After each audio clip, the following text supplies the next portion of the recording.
Good evening friends. Evening wrap up of Indian stock market हर रोज की तरह आज भी हम करेंगे हिमालयन स्टॉक गुरुकुल में। तो जल्दी से स्टार्ट करते हैं क्योंकि आज का जो वीलॉग है वो बहुत लंबा होने वाला है और उसके पीछे लॉजिक ये है कि आज 3 अलग अलग कॉन्सेप्ट में साथ में आपको एक्सप्लेन करूंगा।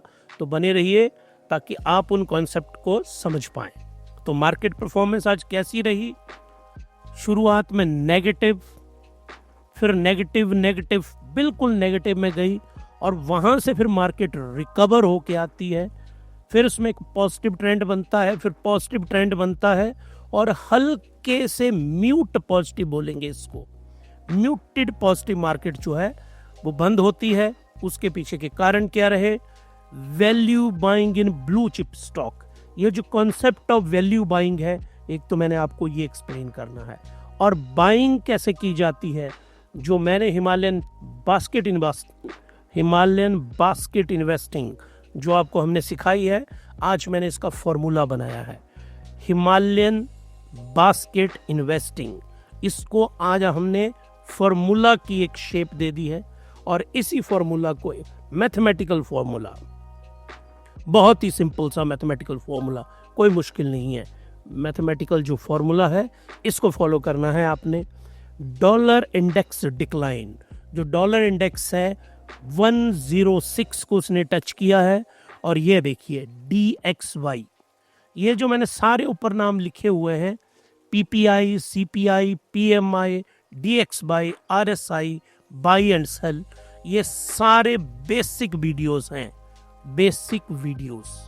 ये मैंने सारे वीलॉग हर रोज में डिस्क्रिप्शन बॉक्स जो है हमारा, डिस्क्रिप्शन बॉक्स इसमें डालते हैं, तो वहाँ पे जाइए आप और इनको बहुत ध्यान से देखिए। हर एक वीडियो को आप देखेंगे। अप्रॉक्सीमेटली 20 मिनट का ये मैंने बेसिक वीलॉग बनाया है, इस कॉन्सेप्ट को समझिए। आज देखो DXY पहली बार 106 पे पहुंचा, कैसे DXY बनता है, क्या 100 से ऊपर नंबरिंग होती है, क्यों होती है, वो सब एक्सप्लेन किया है वहाँ पे। तो अच्छी न्यूज़ है कि वो 107 से घट के 106 पे पहुंचा। बाइंग ऑन डिप ट्रेंड एक फॉर्म हो रहा है स्टॉक मार्केट में, लेकिन ये जो 2 ट्रेंड है ना, ये है बाइंग ऑन डिप, एक तो ये हो गया, एक है सेल ऑन राइज। ये दोनों आज की डेट में जो क्या कहेंगे आप, इसको ट्रेड ऑफ कहेंगे। इन दोनों के बीच में जो ट्रेड ऑफ है, कौन जीतेगा इनमें? बाइंग ऑन द डिप, इसका सिंपल सा मीनिंग ये है, सिंपल सा मीनिंग है, ये डिप आया यहां पे हो जाएगी बाइंग। ये बाइंग कौन करेंगे? ये बाइंग करेंगे इन्वेस्टर, जो आप लोग हैं। जैसे मैंने आपको सिखाया है कि बाइंग कैसे की जाती है। यहां पे जाके सेल ऑन राइज, यहां पे हो जाएगी सेलिंग, और ये सेलिंग कौन करेंगे? ट्रेडर्स या स्विंग ट्रेडर्स, डिफरेंट काइंड के ट्रेडर्स होते हैं। हर एक पे आपको वीलॉग मिलेगा, डोंट वरी। यहाँ पे वो बाई करेंगे। अब मार्केट गिरी हुई थी तो बायर आ गए, यहाँ पे मार्केट ऊपर को चली। जब यहाँ जैसे मार्केट पहुंचेगी तो ये जो स्केयर ऑफ करेंगे ट्रेडर, ये बेचेंगे, मार्केट फिर चलेगी। इसीलिए जो मार्केट है वो एक रेंज में फंस गई है और इसी से ये मार्केट बन गई है रेंज बाउंड। तो आप लोगों को ना बहुत खुश नहीं होना है कि मार्केट जो है ऊपर को चल पड़ी है, मार्केट एग्जैक्टली रेंज बाउंड में है। ये दोनों कॉन्सेप्ट, ये इस पे मैंने आपको प्रॉपर्ली वीडियो बनाया हुआ है, आप उसको देखिए। ये मैं आज आपको एक्सप्लेन करने वाला हूँ कॉन्सेप्ट। और ब्लू चिप स्टॉक्स में बाइंग होती है आज। तो ये ब्लू चिप स्टॉक होते क्या है? क्योंकि आप ज्यादातर जो मुझे सुन रहे हैं उनको बेसिक टर्मिनोलॉजी से एक्वेंट नहीं है वो, तो आपको बेसिक टर्मिनोलॉजी बिल्कुल जैसे LKG के बच्चे को ABC पढ़ाते हैं ना, हम बिल्कुल वैसे सिखाएंगे आपको कि ब्लू चिप क्या होता है। अब उससे पहले आइए आप, हमने एक फॉर्मूला बनाया है हिमालयन बास्केट इन्वेस्टिंग। ये मैं आपको हर रोज पिछले 2 महीनों से लगातार ये बता रहा हूं कि 500 रुपये इन्वेस्ट करिए अगर आपके पास 2500 रुपये है। कब? जब बियरिश डे होगा। 5000 रुपये इन्वेस्ट करिए कब? जब अगर आपके पास 25,000 रुपये है। बिल्कुल। और ये पैसे पता कौन से हैं? इनसे ना आपको अपने बच्चों की फीस देनी है, ये वो पैसा है जो बिल्कुल पड़ा है आपके पास, ना ये आपका कहीं भी डे टू डे रूटीन में यूज़ होने वाला पैसा नहीं होना चाहिए कि कोई फीस का पैसा है, मेडिकल का पैसा है, कहीं और के पैसे हैं, किसी और से उधार ना। ये पैसे आपके पास पड़े हुए हैं, आइडियल पैसे। अगर आपकी 50,000 की सैलरी है ना, तो 2500 रुपये आपके पास पक्का होंगे आइडियल, ये गारंटी है मेरी। अगर आपकी 1 लाख के करीब की सैलरी है ना, तो 25,000 रुपये होंगे आपके पास जो बचे होंगे। तो जो बिल्कुल आपके पास पैसे इजीली पड़े हैं आपके अकाउंट में, मान लीजिए पिछले 7 दिन मार्केट गिरी थी, तो 7 के 7 दिन आपको 500 रुपये खरीदने थे। अगर आपके पास 2500 रुपये हैं, आपको 1000 रुपये और लाना पड़ना था ना, तभी 3500 होना था। ये multiple of 5 and multiple of 10 का रूल हमने बनाया है। आपने 50,000 लगाने हैं अगर आपके पास 2.5 लाख रुपए है। आपने 5 लाख रुपए लगाने हैं अगर आपके पास 25 लाख रुपए हैं। आपको 50 लाख रुपए लगाने हैं अगर आपके पास 2.5 करोड़ रुपए है। आपको 50 करोड़ लगाने हैं अगर आपके पास 5 करोड़ लगाने हैं अगर आपके पास 25 करोड़ रुपए है। 1/5 ये मैंने रूल बनाया और सो ऑन ये चला रहेगा। तो बहुत दिनों से हम इसके ऊपर काम कर रहे थे, हमारी पूरी टीम काम कर रही थी कि इसको मैथमेटिकली कन्वर्ट किया जाए। तो हमने कोशिश की इसको मैथमेटिकली कन्वर्ट करने की। हिमालयन बास्केट इन्वेस्टिंग मॉडल जो हमने सिंपलेस्ट ऑफ मॉडल है, जो रेडी लगाने वाला है ना, वो भी समझ आए इसको। इसलिए मैंने मैंने 6 अलग अलग मॉडल बनाए हैं। इसको थोड़ा टफ भी किया। अगर आप में से कोई इंटेलेक्चुअल इसको सुन रहा हो या कोई इन्वेस्टिंग का एक्सपर्ट है, तो उसके लिए उतना ही एक्सपर्ट हमने मॉडल भी बनाया है। कैप्चरिंग द लॉगरिथमिक स्केल, क्योंकि कभी भी आपको बड़े नंबर को छोटे में लाना हो ना, कभी भी आप लॉगरिथमिक स्केल बनी ही इसलिए थी कि मुझे मान लो 1000 किलोमीटर को यहाँ पे प्लॉट करना है इस पेज पे, तो लॉगरिथमिक कन्वर्ट कर देंगे, वो आ जाएगा 1/10 और उसकी पावर देते जाओ आप इसको और लॉगरिथमिक स्केल बनती जाएगी। तो हमने वो स्केल यहाँ पे बनाई है जहाँ पे हमने क्या किया, एक कैपिटल है दैट इज सी। कैपिटल कितना है आपके पास? 2500 रुपया। एंड बियरिश डे, कोई भी बियरिश डे पकड़ लो, इन्वेस्टमेंट आई करनी है। तो जो कैपिटल है आपका, देखो कैसे निकल के आएगा। आई सी का मतलब कि डेली बियरिश ट्रेंड में कितनी इन्वेस्टमेंट करनी है आपको डेली। तो आपके पास कितना होगा, यहाँ पे कैपिटल है 2500 × 5, एक बियरिश डे, तो आपको कितना देना है? 500 रुपया। आ गया कि नहीं आया आपका? इससे सिंपल फॉर्मूला हो ही नहीं सकता, सिंपलेस्ट ऑफ सिंपल। ये हमने बनाया, I C is equal to C divided by 5 multiplied by I bearish. तो ये फॉर्मूला, ऐसे 6 और फॉर्मूला और बहुतों पे हम काम कर रहे हैं। तो ये है हिमालयन बास्केट इन्वेस्टिंग। तो ये हिमालयन बास्केट इन्वेस्टिंग, ये मैं आपको समझाना चाह रहा था इस स्केल पे और इन दोनों के ऊपर। ये हमने डिवाइस किया है हिमालयन बास्केट इन्वेस्टिंग। आपको इन्वेस्टिंग इसी तरीके से करनी है। आप सब इन्वेस्टर हैं, कोई ट्रेडर नहीं है आप में से, कोई स्पेकुलेटर नहीं है, क्योंकि वो स्पेकुलेटर के बारे में हम बताते ही नहीं है। वो ट्रेडर वाली है ना, जब आप साल भर 2 साल हो जाएंगे ना चीज़ों को एक्सपीरियंस करते हुए, फिर ट्रेडिंग का एक अलग चैनल लॉन्च करेंगे हम, वहाँ पे ट्रेडिंग एक्सप्लेन करें। बेसिक कॉन्सेप्ट ऑफ ट्रेडिंग मैं यहीं पे एक्सप्लेन कर दूंगा, कोई दिक्कत नहीं है, पर अभी कुछ टाइम रुको आप, नहीं तो आप इस ट्रैप में फंसे तो आप इन्वेस्टिंग के लायक भी नहीं बचोगे।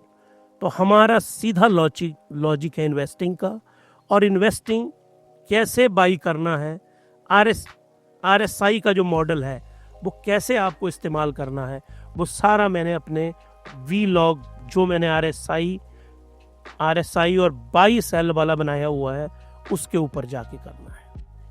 किस टाइप के स्टॉक लेने हैं ये भी हमने डेप्थ में एक्सप्लेन किया है। आज का जो दूसरा कॉन्सेप्ट है जो मुझे लगा कि आपको पता होना चाहिए, आज हमारी मार्केट कैसे ऊपर को आई। एक तो हमारी मार्केट में एक बहुत बड़ी बेसिक प्रॉब्लम है। जो प्रॉब्लम ये है, अमेरिका किसी और तरह से बिहेव कर रहा है, यूएस का बिहेवियर बिल्कुल डिफरेंट है, यूरोप का बिहेवियर ये भी पॉजिटिव है। एशिया में हमको छोड़ के जो मेनली कौन है, जापान, हांगकांग और सिंगापुर एंड शंघाई, ये बाकी सारे पॉजिटिव हैं, ये सारे नेट पॉजिटिव हैं, सारे इंडेक्सेस पिछले एक महीने के अंदर, और हमारे इंडेक्सेस सारे के सारे नेगेटिव हैं, जो अपने आप में एक बहुत भारी प्रॉब्लम है। तो ऐसा क्यों हो रहा है? पूरी दुनिया पॉजिटिव है, हम नेगेटिव क्यों जा रहे हैं आज की डेट में? इतने टाइम से 7 लगातार दिनों से हम नेगेटिव रहे हैं, 14 महीनों में पहली बार ऐसा हुआ। उसका कारण है, कारण तो मैंने एक्सप्लेन किए हैं, लेकिन हमारे यहाँ सेल ऑन राइज की ट्रेंड चला हुआ है, और अब जो मार्केट ऊपर को थोड़ा सा कभी आती है वो बाइंग ऑन डिप के ऊपर होती है। ये देखो आप, ये मैंने 6 मंथ का चार्ट लेके आया हूँ आप लोगों के लिए, ध्यान से देखिए आप इस चार्ट को। यहां से मार्केट गिरती है, ये बनता है डिप 1, यहाँ हल्की सी बाइंग आती है, ये माइनर डिप यहाँ भी बनते हैं, ये देखो आप, ये डिप बन रहे हैं यहाँ पे, और हल्का सा देखो ऊपर को जा रहा है, यहाँ डिप बन रहा है, ऊपर को जा रहा है, फिर यहाँ क्या हो रहा है, सेल ऑन राइज हो रहा है। ये देखो डिप बना, मार्केट ने करेक्ट किया, फिर यहाँ पे क्या हुआ, सेल हो गया, फिर यहाँ डिप बना। ये मैंने मेजर 5 डिप रखे हैं, इसके बीच में मीडियम लेवल के बहुत सारे डिप हैं।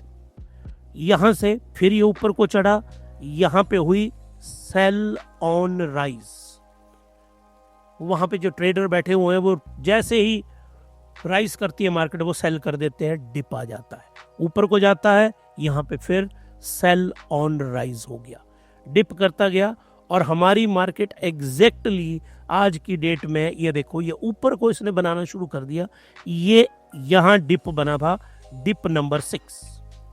तो इस डिप से मार्केट ने हल्का सा ऊपर को जाना, और यहां जैसे कहीं बन जाएगी sell on rise. This is the problem of Indian stock market. Buy on dip and, और बाई ऑन डिप कौन करेगा?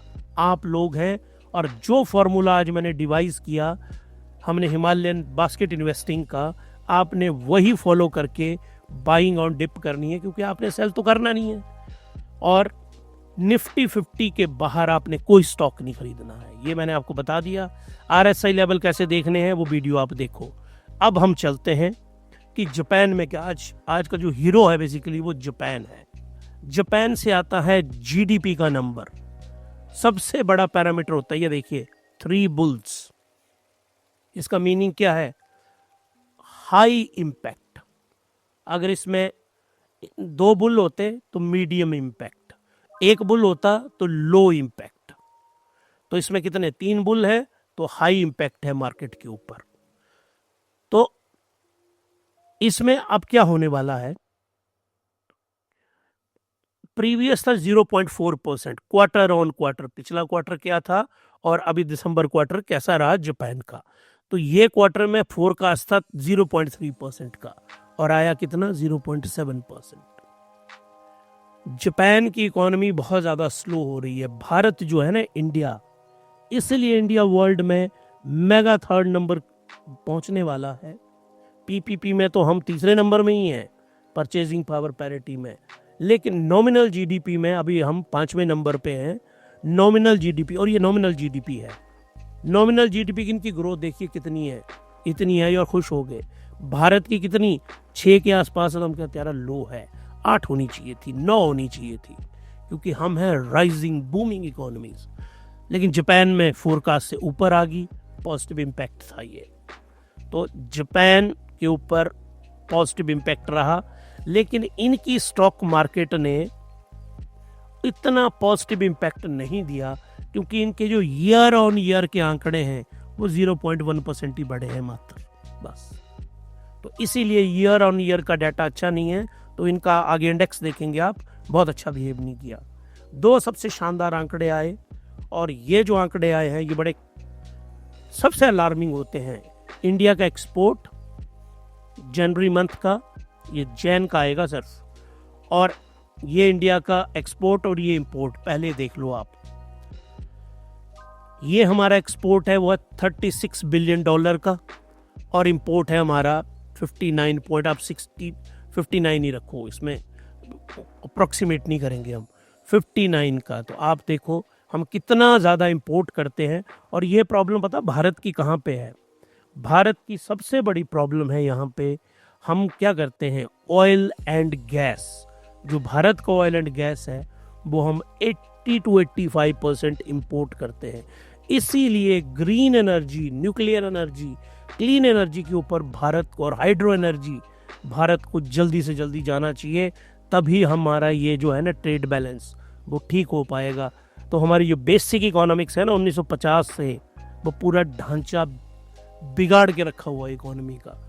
जब हमको पता है कि हमारी इतनी ज़्यादा कंजम्पशन है, ऑयल डिपेंडेंस है, ऑयल है नहीं भारत में, तो अल्टरनेटिव एनर्जी के ऊपर काम करते 1950 से आज तक, और नहीं होते हम तो कम से कम हम 80% के करीब डोमेस्टिकली प्रोड्यूस करते हैं अपनी एनर्जी। तो ये भारत को, और इसीलिए सारा बैलेंस बिगड़ा हुआ है। तो ये जो हमारा ट्रेड डेफिसिट है ना, ये ट्रेड है। और इसमें एक चीज़ आपको और नोट करनी है, प्रीवियस 38 बिलियन, ये आया 36। तो हुआ क्या, हमारा बेसिकली इंपोर्ट डिक्लाइन कर गया, जो बिल्कुल भी अच्छी खबर नहीं है, क्योंकि हम बहुत सारा रॉ मटेरियल भी इंपोर्ट करते हैं। रॉ मटेरियल इंपोर्ट करते हैं, उसमें वैल्यू ऐड करते हैं, जैसे जेम्स एंड ज्वेलरी। हालांकि भारत में नहीं होती है ये, इसकी प्रोडक्शन रॉ मटेरियल आता है बाहर से, और इसमें हम वैल्यू ऐड करते हैं और उसके बाद हम इसको एक्सपोर्ट करते हैं। ये भारत का सबसे बड़ा एलिमेंट है हमारे एक्सपोर्ट के अंदर, जेम्स एंड ज्वेलरी, जिनमें हम वैल्यू ऐड करके उसको बेचते हैं। तो इंपोर्ट हमारा रॉ मटेरियल लाएगा ना उसमें, तो रॉ मटेरियल $2 बिलियन के करीब, $1.5 बिलियन का मतलब हो गया 12,000 करोड़ रुपया। 12 नहीं, ये हो गया वो 13,000 करोड़ रुपया। 13,000 करोड़ रुपए का हम कम रॉ मटेरियल इंपोर्ट किया हमने, जो बहुत अच्छी खबर नहीं है। उसके बाद आप आओ इंपोर्ट के ऊपर आओ। यहाँ पे इंपोर्ट में 59.95 था, इंपोर्ट यहाँ कम हुआ, ये एक अच्छी बात है। और ये वैल्यू कम कैसे घटी है, यहाँ पे जो WPI और ब्रेंट क्रूड है, ये जो ब्रेंट क्रूड है, इनकी जो वैल्यू थी वो हाई थी, और यहाँ पे वैल्यू लो हुई होगी। अभी मैंने इसके डेप्थ के फिगर नहीं देखे हैं, हम देखेंगे तभी ये थोड़ा सा फर्क पड़ा है यहाँ पे। अब आइए आप इस चार्ट के ऊपर ये देखिए, ये हमारा यहाँ पे इंपोर्ट का जो चार्ट है, देखो यहाँ से यहाँ पे फॉल किया, ये हमारा इंपोर्ट। और देखो ये इसको बोलते हैं इरेक्टिक चार्ट। चार्ट देखना आना चाहिए आपको, इरेक्टिक चार्ट, कभी ऊपर है, कभी नीचे है, कभी ऊपर है। आपके जो एक्सपोर्ट इंपोर्ट के हैं ना, ये इस तरह से चार्ट चलने चाहिए। एक स्टेबल इकोनॉमी बनानी चाहिए आपको, ना कि आपको इरेक्टिक बिहेवियर के ऊपर देश को ले जाना चाहिए। तो ये कोई बहुत अच्छा खूबसूरत चार्ट नहीं है। अब ये आ गया आपका, ये हो गया हमारे इंपोर्ट का चार्ट। इंपोर्ट के चार्ट, इसका तो और भी बुरा हाल है, गिरा चढ़ा ऊपर। It must be study like this, ताकि हमको पता हो ना हमको क्या करना है। तो ये तो खबर ही नहीं, कभी ऊपर कभी इतना नीचे। This is not a good sign. India trade balance देखो, पिछला था 21.94 बिलियन, $1 बिलियन से ज्यादा का, $1 बिलियन से ज्यादा का, समवेयर अराउंड 9,000 करोड़ रुपए का ट्रेड बैलेंस और माइनस में चला गया। और ये मार्केट के लिए it was a bad news to the market. Trade balance हमको अगर पॉजिटिव में नहीं आ रहा है तो कम से कम 21.94 से नीचे आता। सरकार प्लान करती, मिनिस्ट्री प्लान करती इस चीज़ को, लेकिन वो कर नहीं पाए। और ये देखिए आप ट्रेड बैलेंस माइनस, ये तो सबसे बुरे हाल तो नवंबर में थे, -37 बिलियन, 20, ये अच्छा था 20 जब अक्टूबर में हो। तो फिर देखिए ट्रेड बैलेंस कितनी बुरी तरह से फ्लक्चुएट कर रहा है। ये जोन यहाँ से यहाँ तक ठीक था, बस ये वाला जोन। बाकी फिर इरेक्टिक नहीं होना चाहिए। इरेक्टिक का मीनिंग है कि आपके हाथ में, आपकी प्लानिंग में कोई चीज़ है ही नहीं है। इसका मीनिंग इस तरह से आपको बनाना चाहिए इसको। यही सरकार और RBI की नीति होनी चाहिए। अब आइए आप आगे, अब एशिया को देखते हैं हम। निकाई को ना अच्छे लगे GDP के आंकड़े, ना बुरे लगे, ये फ्लैट पे बंद हुआ। SSC कंपोजिट, ये आपको एक न्यूज़ बता दूं मैं, पिछले 6 मंथ में, लास्ट 6 मंथ में जो हांगकांग और चाइना का इंडेक्स है, इसने 32% के रिटर्न दिए हैं। जबकि भारतीय स्टॉक मार्केट जो है, हमारे जो स्मॉल कैप है, उसने 20% माइनस में रिटर्न दिए, मिड कैप ने -18% रिटर्न दिए और लार्ज कैप ने अप्रोक्सीमेटली 10% माइनस रिटर्न दिए। हमारे तीनों मेगा इंडेक्स नेगेटिव में रहे, लार्ज कैप, मिड कैप और स्मॉल कैप। इसीलिए मैं आपको हमेशा हमारा वो वीडियो आएगा, आपको उस वीडियो को आप जरूर मतलब सेव करके रखना, और वो वीडियो होगा portfolio Himalayan portfolio for Himalayan high return. ये मैं इसके ऊपर हम किताब भी लिख रहे हैं, ऑलमोस्ट हमारी बुक रेडी है इस टॉपिक के ऊपर। इसके ऊपर मैं छोटी अपने वीडियो भी बना रहा हूँ, वो भी ऑलमोस्ट रेडी है हमारे। Himalayan portfolio for Himalayan high returns, ये हमने पूरा एक टाइटल बनाया हुआ है। आपके पोर्टफोलियो में सब कुछ होना चाहिए। आपके पोर्टफोलियो में जो इन्वेस्टिंग है वो यूएस के स्टॉक भी आपके पास होने चाहिए, चाइना, जापान, हांगकांग, सिंगापुर, इनका एक कंपोनेंट बनता है। ये स्टॉक ETF और म्यूचुअल फंड बनते हैं इनके, ये भी आपकी बास्केट में होने चाहिए। ये कम से कम 20 to 25% होने चाहिए आपके टोटल 100 रुपये में से, और ये होने चाहिए आपके 5 से 10 रुपये के बीच में। पूरा फॉर्मूला हमने डिवाइस किया है इसमें, क्योंकि अभी हमारा इंडिया वाला माइनस में जा रहा है ना, तो ये मेगा पॉजिटिव में है ना, ये मेगा पॉजिटिव में है। फिर आपका gold and silver and other precious metal, इसकी एक बास्केट बनेगी। इसमें आपकी इन्वेस्टमेंट होनी चाहिए 10 to 15% के आसपास। फिर आपके बॉन्ड हो गए, डेट हो गए, आपके ट्रेजरी होगी आपकी, इन सब में आपका 5 से 10% की इन्वेस्टमेंट होनी चाहिए। और ये सारी इन्वेस्टमेंट आप कैसे करेंगे? तो जो हमने हिमालयन पोर्टफोलियो बनाया है फॉर हिमालयन हाई रिटर्न के लिए, उस किताब को भी पढ़िएगा आप, उन वीडियोस को भी देखिएगा। इसको कहते हैं hedging. This is known as hedging. आपने मल्टीपल एसेट में इन्वेस्टमेंट कर रखी है, एक में अगर रिस्क होता है तो दूसरा पॉजिटिव आता है और वो बैलेंस आउट कर देता है। और हम खुद जो इन्वेस्टिंग करते हैं, हमने हमारा हिमालयन कैपिटल बनाया है, हमने हिमालयन कैपिटल, तो हमने हर इंस्ट्रूमेंट में इन्वेस्ट करके रखा हुआ है। हमारे कैपिटल की इन्वेस्टमेंट हर एक इंस्ट्रूमेंट में है। और आज हम समवेयर अराउंड यूएस में हम 105% प्रॉफिट में हैं। हम चाइना और हांगकांग में आज पिछले 1 साल से हमें आइडिया था कि ऐसा होगा, तो आज हम 32% वहाँ प्रॉफिट में हैं। गोल्ड के अंदर हम 100% पिछले 1-1.5 साल से प्रॉफिट में हैं। स्टॉक्स में जो इंडियन स्टॉक्स हैं उसमें भी हम आज की डेट में समवेयर अराउंड 8 से 10% प्रॉफिट में हैं, जबकि मार्केट इतनी क्रैश कर गई हुई है।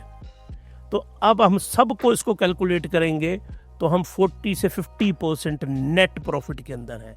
और अगर हम मान लो इंडियन मार्केट में ही होते, सारा सब कुछ लगाया होता, तो हम 8-10 से भी नीचे होते। हम ये भी सोच सकते हैं ना कि हम यहाँ हमारी जो blockchain and semiconductor and crypto में हमारी इन्वेस्टमेंट है, उसमें हम आज की डेट में 1100% इंटरेस्ट प्रॉफिट के अंदर है।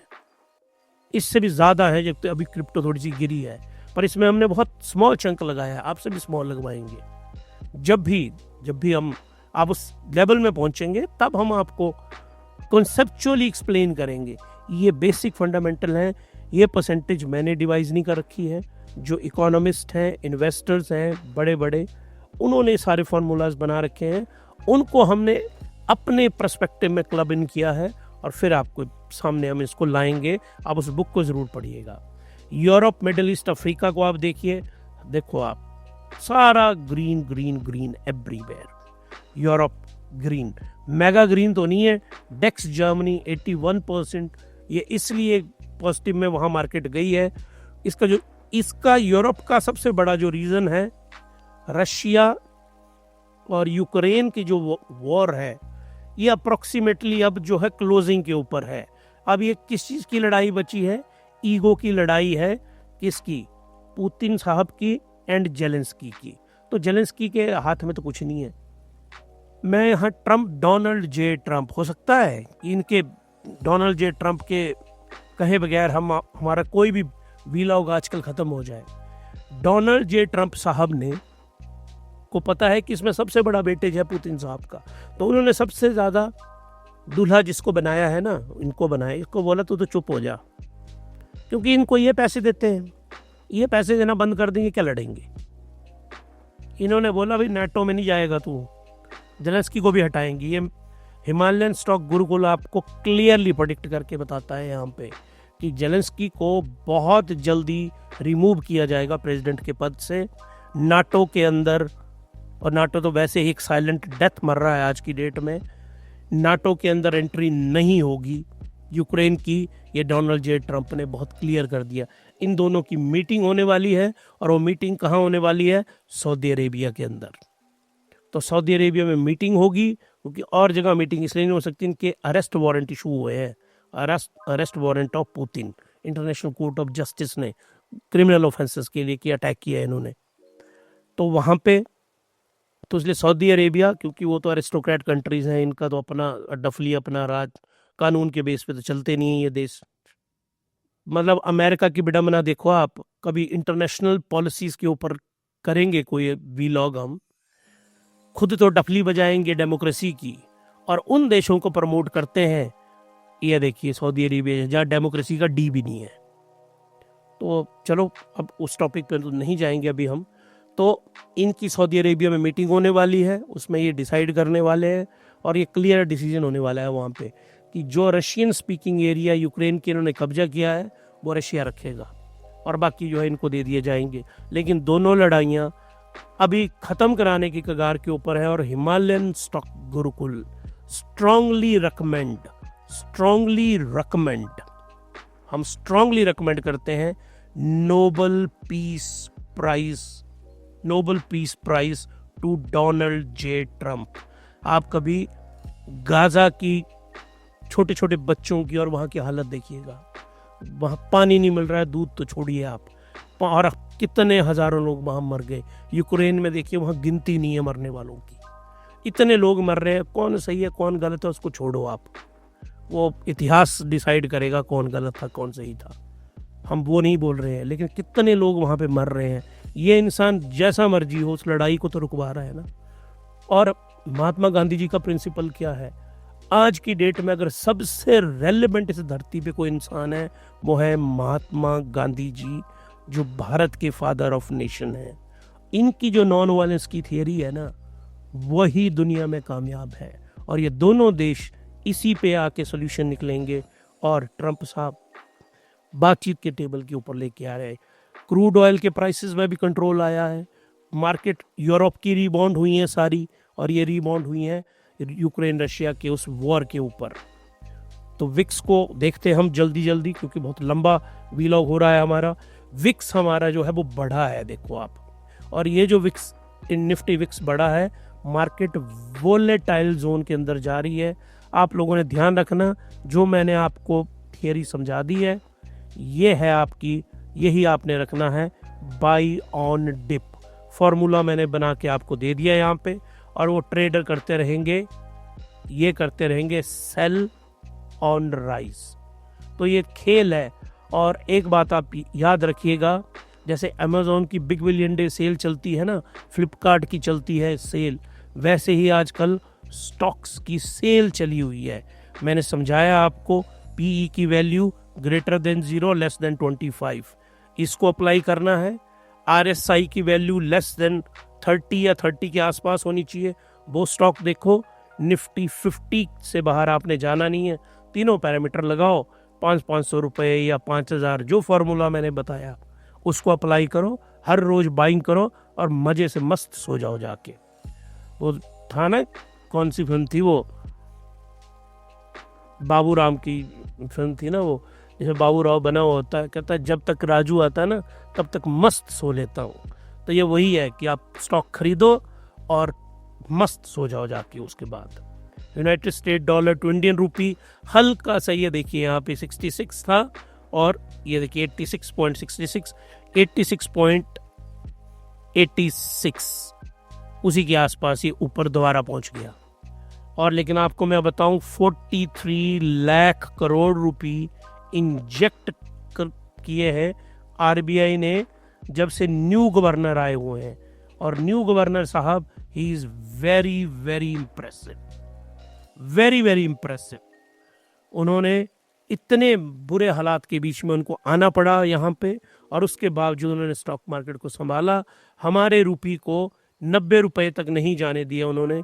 हालांकि हिमालयन स्टॉक गुरुकुल में हमारी जो बेसिक इकोनॉमिक्स कहती है, हमको रुपये को नहीं कंट्रोल करना चाहिए। आपका बच्चा है ना, उसको धक्के से नहीं दौड़ाना चाहिए आपको।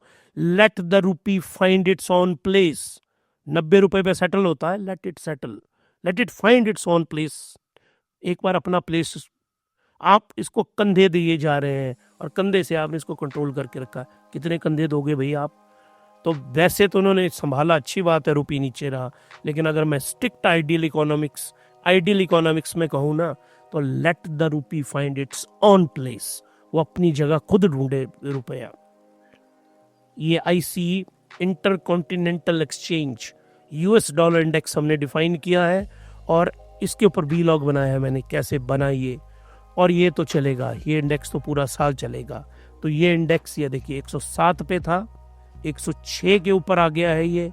और ये है एक्सीलेंट गुड न्यूज। और इसीलिए 0.45% निफ्टी बैंक आज की डेट में ऊपर को बढ़ा है।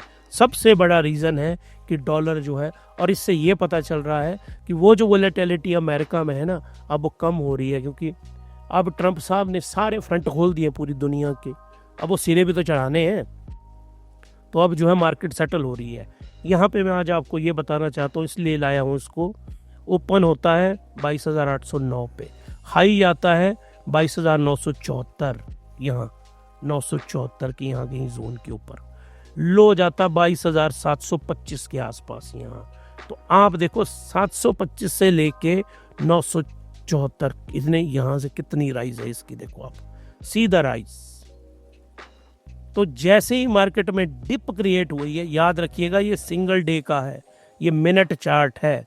मैं समझाऊंगा आपको चार्ट को कैसे पढ़ते हैं। मिनट चार्ट के ऊपर जैसे लो बने, लोगों की बाइंग आती गई ऊपर को। तो मैंने आपको क्या बोला है, बाई ऑन डिप, वो फॉर्मूला आपको लगाना है। आ गया ये निफ्टी बैंक के ऊपर, ये देखिए, सॉरी 0.42 नहीं था, 0.32% ये राइज किया आज की डेट। इसके लिए DX बाई डॉलर इंडेक्स आज कमज़ोर हुआ है, और मैंने 106 पे आया है। ये मैंने आपको पहले समझाया है, ये स्केल है इसकी 100 से 110 के बीच में घुमा ये पिछले 2 महीने में, जब से ट्रंप साहब ने एक से एक ताबड़तोड़ उनकी बैटिंग चली हुई है ना। 100 के नज़दीक होगा तो डॉलर वीक होगा, रुपी स्ट्रांग होगा। 110 के नज़दीक जाएगा तो डॉलर स्ट्रांग होगा। तो डॉलर यहाँ पहुँच गया था तो बहुत पावरफुल था, अब डॉलर यहाँ से नीचे को आ रहा है। तो इसीलिए हमारे बैंक्स ने, क्योंकि रुपी और डॉलर का सारा काम कहाँ होता है, बैंक्स के जरिए, तो इसलिए बैंक के स्टॉक आज पॉजिटिव में गए। क्रूड ऑयल कंटिन्यूअस दोनों गिरे हैं, और रीज़न क्या रहा है कि रशिया का जो ऑयल है, रशिया का ऑयल बहुत जल्दी मार्केट में आने वाला है। मार्केट में रशियन ऑयल आने वाला है, रशियन ऑयल। और रशिया सेकंड नंबर के ऊपर ऑयल का प्रोड्यूसर है, और फर्स्ट नंबर के ऊपर गैस का प्रोड्यूसर है। अगर ये जब मार्केट में आए कि समझौता होगा, तो ऑब्वियसली सैंक्शन हट जाएंगी रशिया के ऊपर से, और सैंक्शन हटेंगी तो फिर ये डॉलर में ट्रेड कर पाएंगे पूरे वर्ल्ड में। तो ये जो उनका सारा का सारा नेटवर्क है, इसमें रशिया को बहुत ज़्यादा बेनिफिट है। तो आपको अगर हमारे ये पसंद आ रहा है ये चैनल और ये वीलॉग, तो सब्सक्राइब करिए, लाइक करिए। अगर आपको पसंद है, नहीं आ रहा है, कमेंट करिए आपको क्या कमी लग रही है, और शेयर करिए ताकि औरों को भी वेल्थ क्रिएशन हो पाए, जो आपके नियर डियर हैं, जिनको आप चाहते हैं। अब आइए हम वाइंड अप करेंगे। आज हम वाइंड अप करेंगे यहाँ में, देखिए 17 आज की डेट का एक मैं डेली का डाटा लाया हूँ आज, FIIs का है ये, इन्हीं पे क्लोज करते हैं हम हर रोज। तो यही तो भाग रहे हैं बेचारे हमारे यहाँ से। तो ये देखिए 10,764, 7,700, और ये -4,000 के करीब, और ये 4700, 700 करोड़ एक्स्ट्रा DIIs ने खरीदा, इसीलिए मार्केट ऊपर को गई।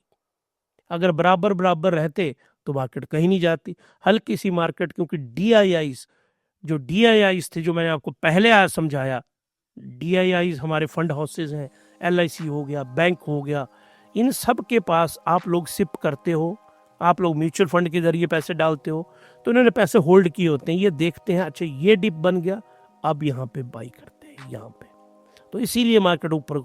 लेकिन ऊपर सेलर भी बैठा होगा, तो भी तैयार होकर बैठा होगा कि जैसे मेरे इस रेट पे आएगा मैं सेल कर दूंगा। और वो सेलिंग आज के डेट में रोबोटिक होती है, एल्गो ट्रेडिंग जिसको कहते हैं। एल्गो ट्रेडिंग कुछ नहीं होती है, मैं आपको समझाऊंगा, बहुत सिंपल कॉन्सेप्ट है, कुछ भी नहीं है इसमें। वहाँ रोबोट के अंदर एंट्री डाल रखी है कि इस रेंज पे आएगा तो सेल कर देना, तो ऑटो सेल कर देते हैं। और रोबोट जो है वो 25 से 30% की ट्रेडिंग करते हैं, तो 25 से 30% अगर बेचने ही लग जाए तो गिरेगा ना मार्केट नीचे को, कि नहीं गिरेगा। तो ये रोबोटिक ट्रेडिंग होती है, और वो नीचे चले आते हैं। और वही इनकी भी रोबोटिक ट्रेडिंग यहाँ जैसे होती है, रोबोटिक ट्रेडिंग और यहाँ that is buy on dip. पर आप लोगों ने इस टॉप से आपको कोई लेना देना नहीं है, आपका लेना देना है ये बनेगा, आपने बाई करनी और आपने ऊपर को चलना। वो 4-5 बेसिक वीडियो हैं, वो देख लो आप, आपकी वेल्थ क्रिएशन से कोई नहीं रोक सकता आपको। अब ये देखिए मंथली 33,000 करोड़ रुपए के इन्होंने 33 ये हुआ, 4,000 ये हो गया, क्योंकि ये पिछले 14 तारीख का डाटा है ये, इसमें ये भी जुड़ेगा 4,000, 37,000 करोड़ हमको चाहिए 18, 19, 20। 20 तारीख को मैं आपको एग्जैक्टली 20th ऑफ फेब को हिमालयन स्टॉक गुरुकुल अपना एनालिसिस देगा। यहाँ पे हमारा एनालिसिस होगा जिसमें हम इंटरपोलेट करेंगे, इंटरपोलेशन करेंगे हम डाटा की। हम बहुत ज़्यादा AI का इस्तेमाल करते हैं, सॉफ्टवेयर का इस्तेमाल करते हैं अपनी कैलकुलेशन में। हम आपको बताएंगे, पिछली बार हमने 88,000 करोड़ रुपए बताया था, उससे 700 करोड़ कम आया था, हम लगभग हमने हिट कर दिया था बुलजाई को। अब की बार 20 तारीख को मैं आपको बताऊंगा कि हिमालयन स्टॉक गुरुकुल का एनालिसिस कितना है, कि 60,000 करोड़ होना है कि 65,000 करोड़ रुपया, कितने करोड़ के FII सेल करेंगे हमारे देश के अंदर। वो डाटा हमें मिल जाएगा, इंटरपोलेशन हम उसकी करेंगे और फिर देखेंगे हम इस मंथ के 28 को, 1 मार्च को डाटा को देखेंगे कि कितना इन्होंने टोटल ये बेचा। तो आप लोगों को आज मैंने बेसिक कॉन्सेप्ट समझा दिए, और ये बेसिक कॉन्सेप्ट आपको इस्तेमाल करने हैं इनका। ये जो इन्वेस्टिंग करना है इसका फॉर्मूला मैंने बना के दे दिया आपको, इस फॉर्मूले को इस्तेमाल करिए। मुझे लगा कि इसको मैं फॉर्मूला की फॉर्म में बनाता हूँ, और इसके साथ में मैंने आपको बाई ऑन डिप भी समझा दिया, और साथ में मैंने आपको सेल ऑन राइज की जो बेसिक थियरी है वो भी समझा दी, और आज की मार्केट ने क्यों ऐसा बिहेव किया उसके सारे पॉइंट भी मैंने आज आपको बता दिए। और एक कॉन्सेप्ट जिस पे आप हम क्लोजिंग करेंगे, that is blue chip stock. इसके ऊपर मैं एक पूरा का पूरा वीडियो बना रहा हूं, आपको हल्की सी इंट्रोडक्शन अभी बता देता हूं क्लोजिंग में। ब्लू चिप होते हैं लार्ज कैप स्टॉक्स, जो अपने सेक्टर के लीडर होते हैं, जिनकी अर्निंग बहुत अच्छी होती है, जिनके रिटर्न कम से कम 10 ईयर में बहुत शानदार होते हैं, जो बहुत हाई डिविडेंड देते हैं। तो हमारे यहाँ जो सेंसेक्स के 30 स्टॉक्स हैं ये ब्लू चिप हैं, और हमारे निफ्टी 50 के जो स्टॉक्स हैं ये भी ब्लू चिप स्टॉक्स हैं इनको। और एक वॉल स्ट्रीट जर्नल के पत्रकार थे, उन्होंने इस टर्म को, और इसको आप हैरान होंगे, blue chip is taken from poker की गेम से लिया गया है ये वर्ड। और इन्होंने वॉल स्ट्रीट के एक जर्नलिस्ट थे, उन्होंने इसको कॉइन किया था, अपने आर्टिकल में लिखा था, और तब से वो वायरल हुआ ये कॉन्सेप्ट, और पूरी दुनिया में लोगों ने इस्तेमाल किया। इसके ऊपर मैंने एक पूरा वीडियो बनाया है जो प्रोबेबली डे आफ्टर टुमारो, परसों मैं उसको अपलोड करूंगा, व्हाट इज ब्लू चिप पूरी डेप्थ के अंदर। तो ब्लू चिप स्टॉक्स के अंदर आज बाई हुई, तो ये है ब्लू चिप और मेन ब्लू चिप। और हमारा नंबर 1 ब्लू चिप कौन हुआ? रिलायंस। नंबर 2 ब्लू चिप कौन सा हुआ? HDFC। नंबर 3 कौन हुआ? TCS। तो जो भारत की बड़ी बड़ी कंपनीज हैं जिन्होंने बड़े शानदार रिटर्न दिए हैं उनको बोला जाता है ब्लू चिप स्टॉक। और आप लोगों ने जो इन्वेस्टमेंट करनी है, याद रखना जो मुझे सुन रहे हैं, सिर्फ ब्लू चिप स्टॉक्स में जाना है। कैसे आपको जब खरीदना है, ये RSI बाई एंड सेल पूरा समझाया मैंने, ये इंडेक्सेस पूरे समझाया, पर ये सबसे important, the most important video है RSI बाई और सेल करने का साइंटिफिक मैथमेटिकल तरीका क्या है। आई होप आपको पसंद आया होगा ये। और अगर आपको हिमालयन स्टॉक गुरुकुल में ये पसंद आया है जो हम आपको करवा रहे हैं, तो आपसे रिक्वेस्ट है कि आप सब्सक्राइब करें, लाइक करें अगर अच्छा लग रहा है तो, नहीं तो आप कमेंट करें यहाँ पे और शेयर करें और लोगों को भी पता चले।